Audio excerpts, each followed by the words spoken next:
नमस्कार दोस्तों आज हम आप लोगों को डायरेक्शन एंड डिस्टेंस रीजनिंग का एक पार्ट है, इसको बताएंगे। दोस्तों आज के बाद कभी भी दुनिया में कोई भी क्वेश्चन दिशा और दूरी का नहीं फंसेगा आपसे। बस आपको हमारा पूरा वीडियो लास्ट तक देखना है। तो दोस्तों पहले मैं थ्योरी बताऊंगा, उस थ्योरी को समझना बहुत ही ज़रूरी है, तभी आप आगे के कॉन्सेप्ट को समझेंगे और तभी आपके क्वेश्चन हल हो पाएंगे।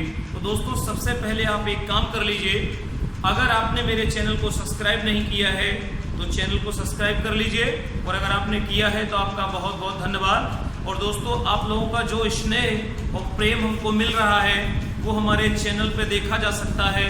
जितने ज़्यादा सब्सक्राइबर हैं, व्यूअर्स हैं, तो दोस्तों यही मुझे बहुत ज़्यादा एनर्जी प्रदान करते हैं, जिसकी वजह से मैं आपको नया वीडियो बना के देता हूँ। आइए दोस्तों स्टार्ट करते हैं। डायरेक्शन एंड डिस्टेंस, दिशा और दूरी। तो दोस्तों आज के बाद इसका कोई भी क्वेश्चन नहीं फंसेगा, बस बेसिक कॉन्सेप्ट ध्यान से समझिए। तो दोस्तों सबसे पहले यहाँ पर हम कोई पॉइंट मान लेते हैं, और इधर दिशा में हमेशा ये पूर्व दिशा होती है और ये हमेशा दिशाओं में पश्चिम दिशा होती है, पूरब पश्चिम। और दोस्तों ये हमेशा उत्तर, और ये दिशा हमारी दक्षिण दिशा होती है। अंग्रेजी में इसको ईस्ट और इसको वेस्ट, नॉर्थ और इसको साउथ पढ़ते हैं। दोस्तों जब यहाँ से एक दिशा और जनरेट होती है या बनती है, एक दिशा यहाँ बनती है, तो ये क्या हो जाता है, ये हमारी नॉर्थ एंड ईस्ट हो जाती है, या उत्तर पूरब। पहले हम इस दिशा को लेते हैं और दूसरे नंबर पे ये दिशा को लेते हैं। और दोस्तों एक हम अगर यहाँ पर दिशा बनाते हैं तो दिशा ये हमारी जनरेट होकर के ये क्या बनाती है, नॉर्थ वेस्ट बनाती है, यानी कि उत्तर पश्चिम दिशा बनाती है। तो दोस्तों यदि हम यहाँ से यहाँ पर जाएंगे तो ये दक्षिण पूर्व बनाती है, यानी कि साउथ और ईस्ट इसको पढ़ा जाएगा।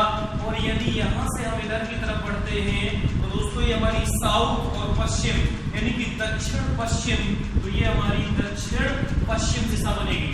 तो दोस्तों ये दिशा आप कोई भी सब्जेक्ट पढ़ेंगे, चाहे वो ज्योग्राफी हो, चाहे आपका हिस्ट्री हो, चाहे वो पॉलिटी हो, ऑलवेज ये दिशाओं का सब्जेक्ट में दिशाएं कभी भी नहीं बदलेंगी, ये ऑलवेज पेपर पर ऐसे ही दिशाएं रहेंगी।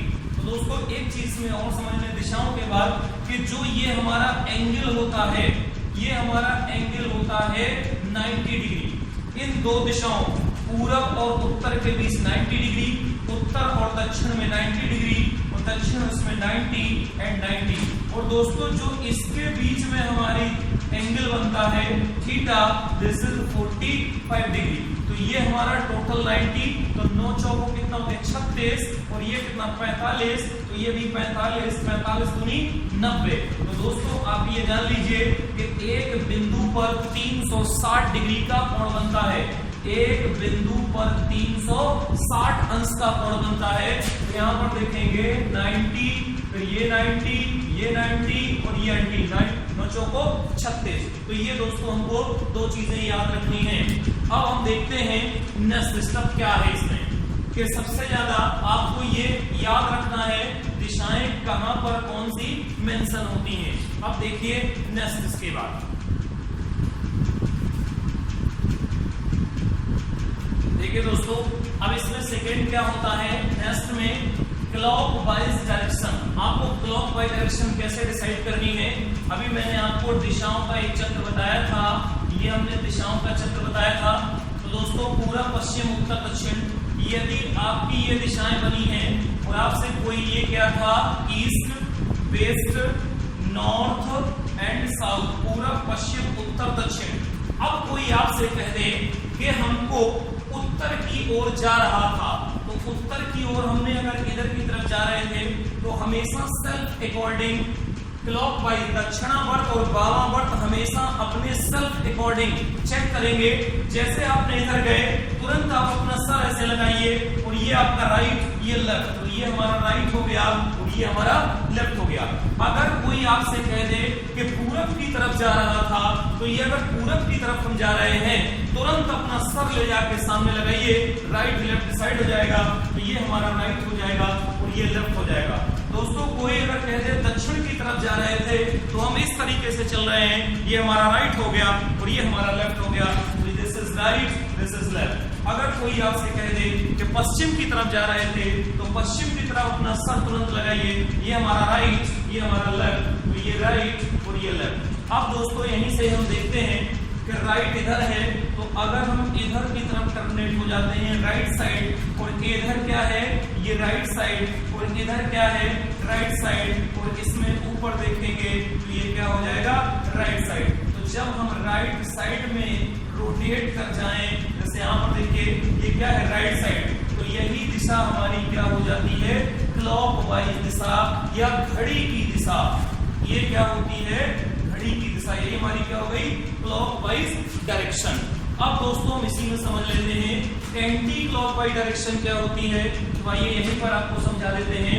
एंटी क्लॉकवाइज, ये हमारा क्लॉकवाइज डायरेक्शन था, ये हमारा एंटी क्लॉकवाइज डायरेक्शन। दूसरा यहाँ पर दिखा देते हैं एंटी क्लॉकवाइज क्या होता है। अगर ये दिशा है, अब कोई हम जब इधर जाएंगे तो ये राइट, ये लेफ्ट, अगर इधर जाएंगे राइट लेफ्ट, इधर राइट, इधर लेफ्ट, इधर जाएंगे तो ये राइट, ये लेफ्ट। अब हमको लेफ्ट में टर्मिनेट होना है, तो लेफ्ट कहाँ है, इधर, फिर कहाँ होगा, इधर, और फिर कहाँ, इधर, फिर कहाँ, इधर। तो अगर देखा जाए तो यहाँ पर हम क्या चल रहे थे, क्लॉकवाइज डायरेक्शन में, और इसमें क्या चल रहा है, एंटी क्लॉकवाइज या घड़ी की विपरीत दिशा में। तो घड़ी की विपरीत दिशा क्या होती है, घड़ी की विपरीत दिशा, इसको एंटी क्लॉकवाइज पढ़ते हैं। तो दोस्तों जब भी आपको दायां और बायां डिसाइड करना हो, तुरंत उस पोजीशन पे अपना सर लगा करके देखिए। सर लगाकर कब लगाना नहीं है, फील करना है कि तुरंत उस पे सर लगाइए, आपका राइट और लेफ्ट बाहर हो जाएगा। तो ये हमारा पहला वाला क्या है, क्लॉकवाइज डायरेक्शन, और ये हमारा क्या है, क्लॉकवाइज, और ये क्या है, एंटी क्लॉकवाइज। अब दोस्तों देखते हैं आगे। देखिए दोस्तों, अब हम दाएं बायां कैसे डिसाइड करते हैं उसको यहाँ समझिए। जैसे अगर ये कंडीशन है, ये मान लेते हैं ये मेरा होम था या ये हाउस था, यहाँ से ये चार दिशाएं होती थी, पूरब पश्चिम उत्तर दक्षिण। हम यहाँ से उत्तर की ओर, पूरब पश्चिम उत्तर की ओर जा रहे थे, तो जैसे उत्तर की ओर जाएंगे ये हमारा इधर राइट हो जाएगा और इधर लेफ्ट हो जाएगा।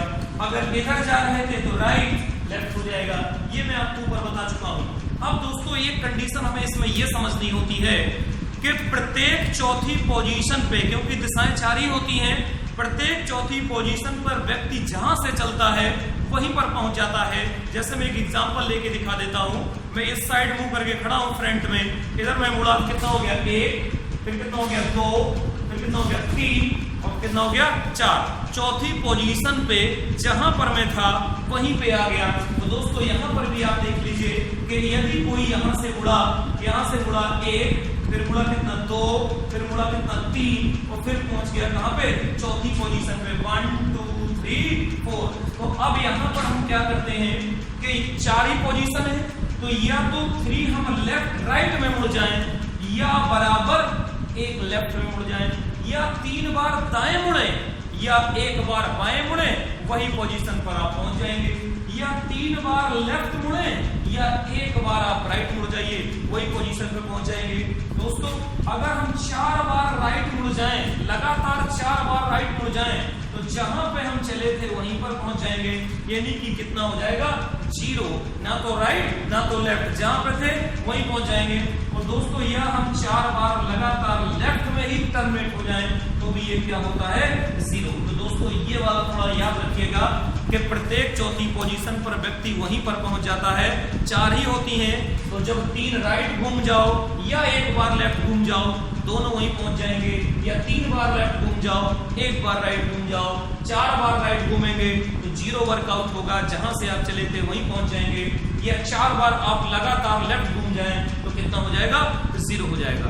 तो दोस्तों दिशाओं में ये थी दिशा। अब हम आपको थ्योरी बताएंगे डायरेक्शन की, तो बहुत ध्यान से इसका कॉन्सेप्ट समझ लीजिए। देखिए दोस्तों, अब इसमें एक दूरी, डिस्टेंस की थ्योरी हमने आपको बताई, अब हम बताएंगे आपको दूरी की। तो दूरी क्या होती है, दूरी को समझने के लिए इसमें पाइथागोरस प्रमेय होता है। पाइथागोरस साहब कौन थे? थेल्स के शिष्य थे। तो आइए दिखाते हैं कि दूरी कैसे निकलती है। तो दोस्तों हमने एक यहाँ पर पाइथागोरस का प्रमेय हम बचपन से पढ़ते चले आ रहे हैं। क्या होता है? यदि ये A है, ये B है, ये C है, तो दिस इज हमारा कितने डिग्री का है? 90 डिग्री का। तो दोस्तों पाइथागोरस प्रमेय कहता है 90 के सामने की भुजा सदैव कर्ण होती है और थीटा के सामने की भुजा सदैव लंब होती है। तो दोस्तों अगर हमने ये वाला थीटा मान लिया तो हमारा ये लंब होगा, और यदि हमने ये वाला थीटा मान लिया तो हमारा ये वाला लंब होगा। तो परिभाषा क्या है? 90 के सामने की भुजा सदैव कर्ण होती है और थीटा के सामने की भुजा सदैव लंब होती है। तो ये अगर ये है तो ये हमारा क्या हो जाएगा? लंब। दोस्तों लंब हमेशा थीटा पर डिपेंड करता है, याद रखिएगा। और ये हमारा नीचे क्या हो जाएगा? आधार। ये हमारा क्या हो गया? बेस हो गया। जैसे यहीं पर मैं एक समझा देता हूं छोटा सा एग्जांपल लेकर के कि यदि ये चीज दी गई है और दिस इज हमारा 90 है तो ये हमारा कर्ण हो जाएगा, क्योंकि 90 के सामने की भुजा सदैव कर्ण होती है। और यदि थीटा की वैल्यू ABC, थीटा अगर ये दिया गया है तो दोस्तों लंब क्या हो जाएगा? नीचे वाला हो जाएगा और ये क्या हो जाएगा? आधार हो जाएगा। तो लंब किस पर डिपेंड करता है? थीटा पर डिपेंड करता है। अब हम जानते हैं कि थ्योरम क्या कहती है दोस्तों? कर्ण पर बना वर्ग शेष दो भुजाओं के वर्गों के योग के बराबर होती है। तो यहाँ पर कर्ण पर बना वर्ग, यहाँ पर क्या हो जाएगा? आधार का होल स्क्वायर और प्लस लंब का होल स्क्वायर। कर्ण पर बना वर्ग शेष दो भुजाओं के वर्गों के योग के बराबर होती है। तो दोस्तों यही बीच की दूरी, अक्सर दूरी में यही पूछा जाता है कि इनके बीच की दूरी क्या होगी, या दो वस्तुओं के बीच की दूरी क्या होगी। तो दोस्तों ये दूरी का यही फार्मूला अगर आप याद रखे हैं और आपको दिशा याद है, बड़े आसानी से आप क्वेश्चन हल कर जाएंगे। एक चीज दोस्तों इसमें और है, उसको भी हम समझ लेते हैं, वो भी आप देख लीजिए। इसमें एक कंडीशन होती है से और के साथ। इसमें क्या होती है? से और के साथ, से और के साथ, ये के साथ और से। तो इसमें कंडीशन क्या होती है कि जिसके साथ से लगा है उसकी दिशा नहीं बल्कि उससे दिशा पूछी जाती है। जैसे हम आपसे कह दें कि घर से ऑफिस की दूरी क्या होगी, ये मान लेते हैं ये हमारा क्या है? हाउस है। एग्जाम्पल बहुत ध्यान समझिए, ये हमारा हाउस है और ये हमारा ऑफिस है, ये हमारा ऑफिस है। अब हमने आपसे पूछा कि घर से ऑफिस की दूरी, तो घर से तो हम इधर की दिशा बताएंगे, ये किधर है? घर से ऑफिस की दूरी पहला है घर से ऑफिस की दूरी या दिशा क्या है? घर से ऑफिस की दिशा क्या है? तो अगर हम यहां देखेंगे तो इधर क्या होता है? इधर क्या होता है? पूरब। तो इसका आंसर क्या होगा? पूरब, क्योंकि जिसके साथ से लगा होता है उसका नहीं, उससे दिशा बताई जाती है। और दूसरी कंडीशन में क्या कह देगा? ऑफिस से घर की दिशा क्या है? तो ऑफिस से, अब किसके साथ से लगा है? ऑफिस के। तो अब किधर से बताएंगे? इधर को बताएंगे। वो जनरल अगर देखा जाए तो इधर कौन सी दिशा होती है? पूरब पश्चिम। तो इसका आंसर दोस्तों क्या हो जाएगा? पश्चिम हो जाएगा। क्लियर? इतनी थ्योरी अगर आपको याद है तो मैं आपसे वादा कर रहा हूं कि कोई भी क्वेश्चन दिशा और दूरी का नहीं फंसेगा, ये मैं आपसे वादा कर रहा हूं। अगर कोई क्वेश्चन फंसता है तो आप मुझे कमेंट्स करिए, व्हाट्सअप करिए, मैं आपको सॉल्व करके जरूर दूंगा। अब दोस्तों हम इसके क्वेश्चन हल कराने वाले हैं, वो भी टाइप करके। इसमें जितने भी टाइप के संभव क्वेश्चन हैं आज दिन तक मैं आपको सारे टाइप करा देंगे।